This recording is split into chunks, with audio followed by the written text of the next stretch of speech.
Hello प्यारे विद्यार्थियों, कैसे हो आप सभी का स्वागत है महिमा संस्कृत क्लासेस पर।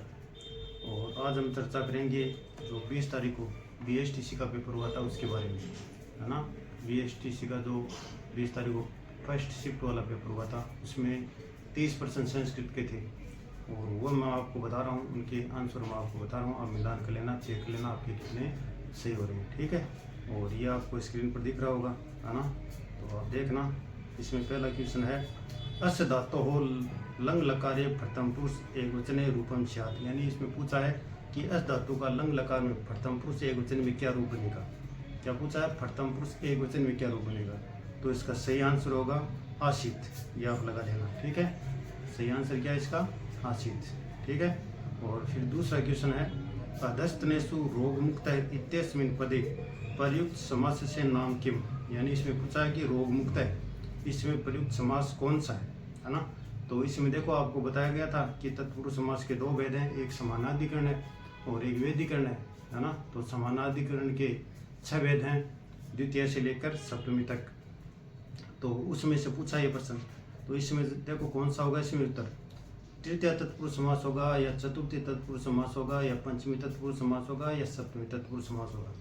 तो इसमें देखो आपको नियम में भी मैंने लिखा था मुक्त है। मुक्त है किस में आता है? पंचमी तत्पुरुष समास में। तो इसका सही उत्तर होगा पंचमी तत्पुरुष समास।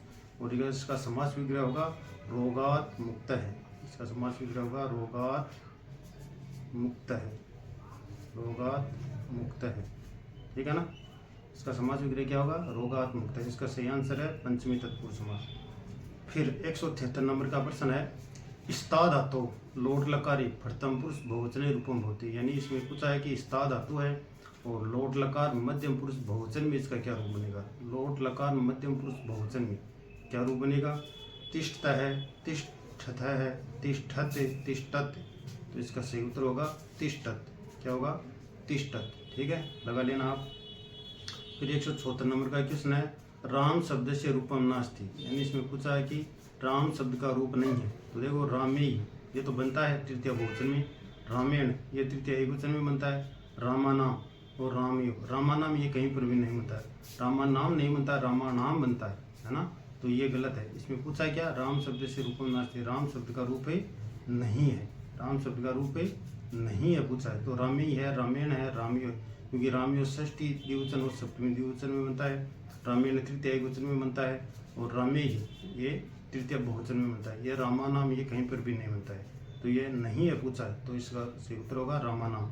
यहाँ रामानाम नहीं बनता, यहाँ पर बनता है रामानाम, ठीक है। और फिर 175 नंबर क्वेश्चन है पंचगवम इति पदस्य समुचित विग्रह वाक्यम किम। यानी ये पूछा पंचगवम का समास विग्रह क्या होगा। तो इसका उत्तर होगा पंचानाम गवाम समारह। द्विगु समास में है ना, पंचानाम गवाम समारह द्विगु समास, ठीक है। और फिर पूछा है 176 नंबर का प्रश्न है रमा शब्द से तृतीय विभक्ति है एक वचने रूपम होती। यानी रमा शब्द का तृतीय विभक्ति एक वचन में क्या रूप बनेगा। तो आपको याद है तृतीय विभक्ति एक वचन बनेगा रमैया रमाभ्याम रमाभि, रमैया रमाभ्याम रमाभि। तो रमैया, तो इसमें लिखा है रमैया, रमैया है ना, डी ऑप्शन देखो रमैया है ना, तृतीय विभक्ति एक वचन रमैया। ये रमाई ये तो बनता है चतुर्थी में और रमाया कहीं पर भी बनता नहीं है, रमाया या पंचमी एक वचन में बनता है। तो इसका सही उत्तर होगा रमैया, ठीक है। 176। अब चलो आगे, अब आगे चलो 176 तक हो गए। अब देखो 177 नंबर प्रश्न। 177 नंबर क्वेश्चन है जटा भी ताप से इत्यस्मिन् वाक्ये तृतीय विधायकम सूत्रमस्ति। जटा भी ताप से, इसमें तृतीय व्यक्ति। और देखो ये बताया हुआ उदाहरण है हमारा कि जटा भी ताप से, जटाओं से तपस्वी लगता है। ये नियम लिखा है ना कि लक्षणों से पहचान की जाती है, नियम लिखा है, ये लिखा है ना, जटा भी ताप से, जटाओं से तपस्वी लगता है। तो ये पूछा है कि ये किस सूत्र का उदाहरण है। तो ये किस सूत्र का उदाहरण, तो आपको मैंने बताया था कि यदि किसी की लक्षणों से पहचान की जाती है, तो यदि थोड़ा सा भी आपने दिमाग लगाया तो लक्षणों से पहचान की जाती है। तो यहाँ पर देखो सूत्र भी लिखा हुआ है इत्थम भूत लक्षणी, लिखा हुआ ना, इत्थम भूत लक्षणी, लक्षणों से पहचान की जाती है, इत्थम भूत लक्षणी, इस सूत्र का उदाहरण है। तो इसका उत्तर होगा बी, इत्थम भूते लक्षणी, ठीक है। फिर 178 नंबर वर्गाणाम प्रथमा तृतीय पंचमा यणश्च। यानी इसमें पूछा है कि वर्ग का पहला तीसरा और पांचवा वर्ण और यनश्च का मतलब है यवरल है।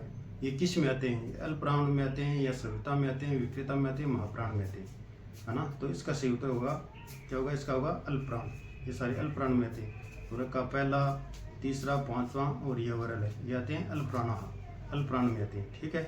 179 नंबर है।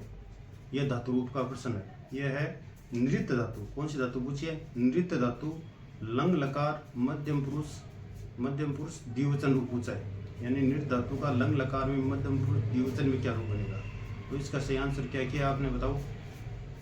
लिंग लकार में, है ना। तो लिंग लकार में इसका बनेगा अनृत्यतम। क्या बनेगा? अनृत्यतम। सही उत्तर होगा इसका अनृत्यतम। और फिर 180 नंबर प्रश्न में पूछा है धीमान इत्यस्मिन् पदे है प्रकृति प्रत्यय स्थ। यानी इसमें पूछा है कि धीमान ये जो शब्द है इसमें धातु को इसमें शब्द कौन सा है और प्रत्यय कौन सा है ना। दोनों अलग अलग बतानी। तो देखो इसमें धीमान मान, तो मैंने बताया था मतु प्रत्यय में क्या शेष रहता है? मान, मति, मत। तो इसमें मान जुड़ा हुआ है ना। और धी, ये ध्यान रखना, ये धी धातु नहीं, ये धी शब्द है ना। और मतु प्रत्यय शब्द के साथ में जुड़ता है ना। तो इसमें देखो कत्वतु होगा नहीं, सानच नहीं होगा, तो स्त्री नहीं होगा, क्योंकि सानच प्रत्यय, देखो सानच प्रत्यय ये तो धातुओं के साथ जुड़ता है और मतु प्रत्यय शब्द के साथ जुड़ता है ना। तो धी तो शब्द है, तो धी के साथ ये इसका उत्तर सही होगा धी प्लस मतु। इसका रूप बनेगा धीमान, धीमति, धीमत। ठीक है। फिर 181 नंबर प्रश्न, इसमें पूछा है कस्य वर्ण से उच्चारण स्थानम दंतोष्टम अस्ति। यानी किस से वर्ण का उच्चारण स्थान दंतोष्ट है? तो इसका सूत्र है वकार से दंतोष्टम। तो इसका उत्तर होगा वकार से, यानी वह का उच्चारण स्थान होता है दंतोष्ट। फिर पूछा है 182 नंबर, अंतरेण अव्यस्य योग्य विभक्ति प्रयुज्यते। यानी अंतरेण के योग में कौन सी विभक्ति होती है? तो यदि आपको याद है तो मैंने आपको नियम लिखा था अंतरा अंतरेण। अंतरा और अंतरेण के योग में कौन सी विभक्ति होती है? याद आया कुछ? अंतरा अंतरेण के योग में विभक्ति होती है द्वितीय। तो इसका सही उत्तर होगा बी, द्वितीय विभक्ति। ठीक है। कितने क्वेश्चन हो गए? 182। चलो आगे चलते हैं। 182 के बाद में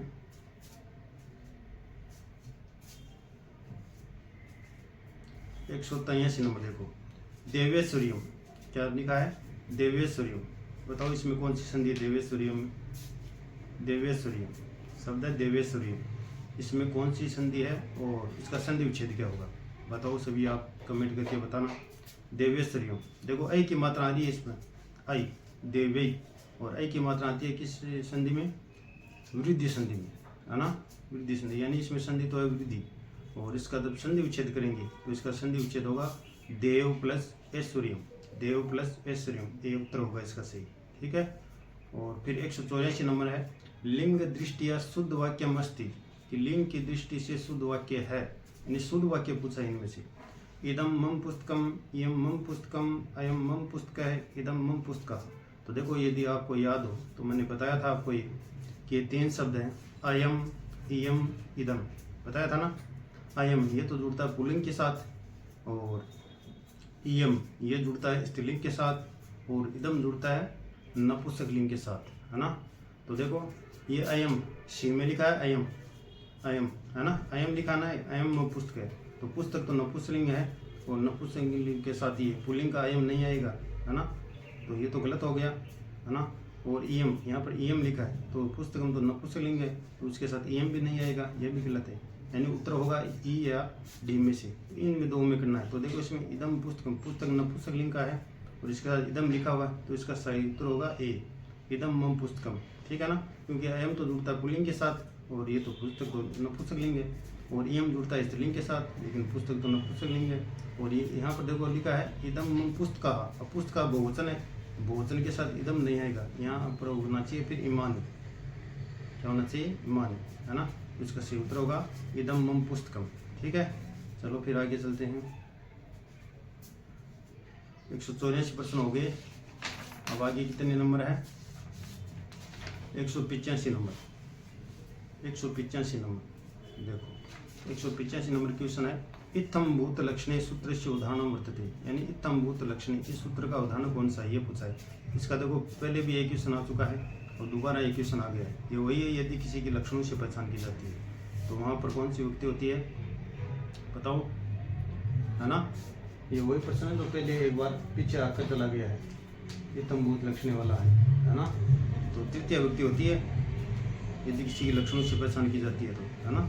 जैसे मैंने आपको कई उदाहरण भी बताए, जटाओं से तपस्वी लगता है, गणवेश से छात्र प्रतीत होता है, कुंडलों से तपस्वी नहीं लगती है, बताए थे ना उदाहरण, उसी का है। तो इसका सही उत्तर होगा दंडे न यति।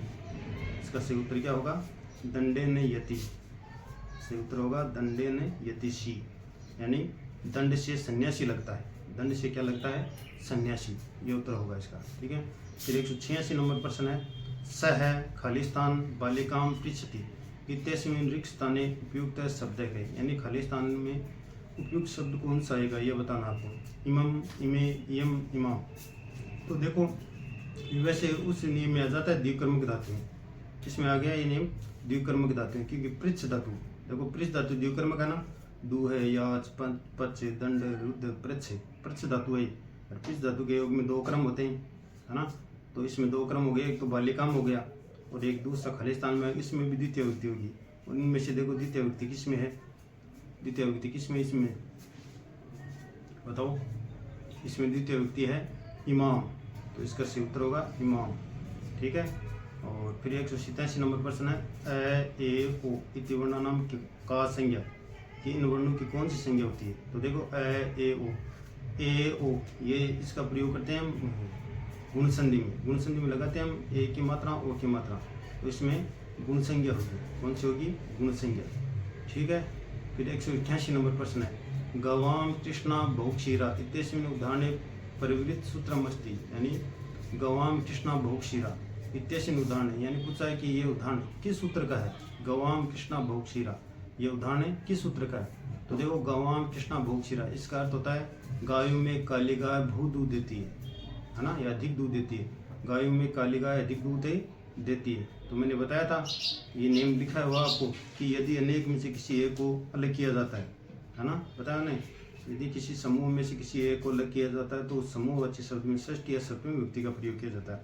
वही उदाहरण है ये। आप पूछा है कि किस सूत्र का उदाहरण है, ये किस सूत्र का उदाहरण है? तो यह होगा किस सूत्र का उदाहरण है? निर्धारण, यानी ये तच्च निर्धारण, यानी एक अलग निर्धारण कर दिया जाता है, ठीक है। फिर प्रश्न है 189 में पूछा, आत्मा इति शब्द से किम लिंगम। आत्मा इति शब्द से किम लिंगम, यानी आत्मा शब्द में कौन सा लिंग है? तो देखो ये तो बात मैंने क्लास में बहुत बार बताई कि आत्मा शब्द में कौन सा लिंग है, ये बात मैंने बहुत बार बताई, यदि आपको याद हो तो। आत्मा शब्द पुल्लिंग, किसका है? पुल्लिंग का, स्त्रीलिंग का नहीं है, पुल्लिंग का है, ठीक है। फिर 190 नंबर प्रश्न है, परा प्लस जी धातु योग्य पदांश संज्ञा भवति। परा प्लस जी धातु योग्य पदांश संज्ञा भवति, यानी अपादान संज्ञा, यानी पंचमी विभक्ति, है ना। तो धातु के योग में, परा प्लस जी धातु के योग में अपादान संज्ञा किस कारण से होती है ना। तो इसका उत्तर होगा असहयोग अर्थ। असहयोग अर्थ का मतलब है सहन नहीं करना अर्थ में, सहन नहीं करना अर्थ में परा प्लस जी धातु के योग में अपादान संज्ञा होती है, ठीक है। और फिर 191 नंबर प्रश्न है, आधारस्य संज्ञा भवति। ये भी मैंने बहुत बार बताया, आधारस्य अधिकरणम। आधारस्य अधिकरणम यानी आधार की कौन सी संज्ञा होती है? अधिकरण संज्ञा। आधार की कौन सी संज्ञा होती है? अधिकरण संज्ञा। कितने क्वेश्चन हो गए? 191। चलो फिर आगे चलते हैं। 191 के बाद में 192 नंबर देखो। 192 नंबर में है दृश्य धातु। कौन सी धातु है? दृश्य धातु। और लोट लकार मध्यम पुरुष द्विवचन, यानी दृश्य धातु का लोट लकार मध्यम पुरुष द्विवचन में क्या रूप बनेगा? मध्यम पुरुष द्विवचन में लोट लकार मध्यम पुरुष से द्विवचन में क्या रूप बनेगा? बताओ क्या बनेगा इसमें? बताओ आप सभी, कमेंट करके बताओ, कमेंट करके बताओ सभी। इसमें बनेगा पश्यतम। क्या बनेगा? पश्यतम। इसका उत्तर होगा पश्यतम। लोट लकार मध्यम पुरुष द्विवचन में बनेगा पश्यतम, ठीक है। और फिर 193 नंबर फिर धातु रूप का प्रश्न है, स्था धातु। कौन सी धातु है? स्था। और ये धातु तो मैंने आपको नियम में भी लिखाई है, स्था आस, है ना। स्था धातु तिष्ठति, तिष्ठति, तिष्ठन्ति। तो इसमें पूछा है विधिलिंग लकार में। किस लकार में पूछा है? विधिलिंग लकार मध्यम पुरुष बहुवचन में। विधिलिंग लकार मध्यम पुरुष से बहुवचन में क्या बनेगा? तिष्ठेयम, तिष्ठेय, या फिर तिष्ठेयु या तिष्ठेत। तो 193 नंबर में क्या उत्तर होगा? तिष्ठेत। क्या उत्तर होगा? तिष्ठेत, ठीक है। फिर 194 नंबर प्रश्न है गायक है इति पदे क प्रत्यय। गायक है इति पदे क प्रत्यय यानी गायक है इस शब्द में कौन सा प्रत्यय है? तो इसमें प्रत्यय होगा अनूल प्रत्यय, क्योंकि अनूल में अक्ष शेष रहता है और इसमें अंत में अक्ष जुड़ा हुआ है। ठीक है। फिर 195 नंबर प्रश्न है अच प्रत्याहारे अयम वर्ण न परिगण्यते। अच प्रत्याहार, और देखो ये तो मैंने महेश सूत्र में बताया आपको कि हल प्रत्याहार में तो सभी आते हैं व्यंजन वर्ण और अच प्रत्याहार में आते हैं सभी स्वर वर्ण। तो देखो अच प्रत्याहार में तो स्वर ही आते हैं, लेकिन इनमें से एक ऐसा वर्ण है जो इन अच प्रत्याहार में नहीं आता। देखो री तो स्वर है तो इसमें आएगा, री भी स्वर है तो अच में आएगा, ऊ भी स्वर है तो अच में आएगा, है स्वर नहीं है तो व्यंजन वर्ण है, ये अच में नहीं आता, ये हल में आता है ना। तो इसका सही न परिगणित नहीं गिना जाता, अच प्रत्याहार में नहीं गिना जाता, तो इसका उत्तर होगा क्या होगा? है, यानी सी होगा।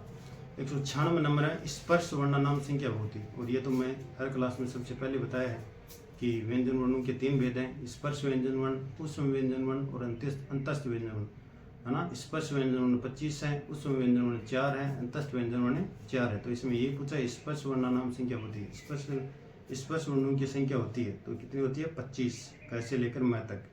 राज्य है पुरुष इत्यत्र क्या संबंध है? राज्य है पुरुष इत्यत्र क्या संबंध है? इसमें पूछा है राज्य पुरुष इत्यत्र क्या संबंध है, यानी राजा का पुरुष, इसमें किस प्रकार का संबंध है? तो इसमें स्वस्वामी भाव का संबंध है, तो इसमें उत्तर होगा सी। प्रिय निषेधार्थक कस्य अलम इति पदस्य योग्य विभक्ति होती है, यानी निषेध अर्थ में अलम के योग में कौन सी विभक्ति होती है? बहुत बार बताया ये, निषेध अर्थ में अलम के योग में कौन सी विभक्ति होती है? तृतीय विभक्ति। कौन सी विभक्ति है? तृतीय विभक्ति। कितने हो गए? 198। चलो आगे चलते हैं। 198 के बाद में 199 नंबर है दा धातु। कौन सी धातु है? दा धातु लट लकारी प्रथम पुरुष द्विवचन रूप, यानी दा धातु का लट लकार प्रथम पुरुष द्विवचन में क्या रूप बनेगा? तो इसका रूप बनेगा, क्या बनेगा बताओ? इसका रूप बनेगा दत्ता है, ददाती, दत्ता है, दत्ती, दत्ता है।